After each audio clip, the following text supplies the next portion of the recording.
布丁是一只狗，它没有主人。住在学校的老奶奶把布丁带回家了。星期天，老奶奶的孙子回来了，看到家里有一只小狗。男孩问：“这是谁的狗？”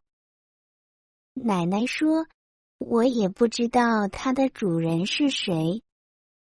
我在路边看到它，它肚子很饿，我就带它回家了。”布丁看到男孩，有一点害怕，他躲在椅子下面。下午，男孩要去学校上课，布丁和奶奶在家。布丁在椅子下面睡着了。布丁觉得有家真好，在这里，他可以吃饭，可以喝水，可以睡觉，可以玩。奶奶的家很大，家里有大桌子和大椅子。上个星期，布丁没有家，他在学校睡觉，那里很冷。现在布丁有家了，家里不冷也不热，也不会饿肚子。布丁觉得有家真好。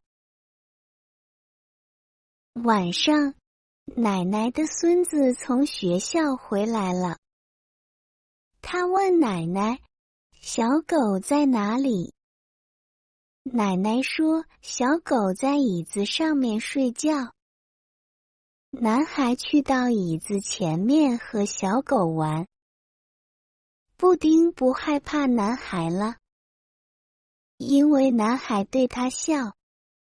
男孩说：“我不知道你叫什么名字，你也不会说话，不能告诉我你的名字。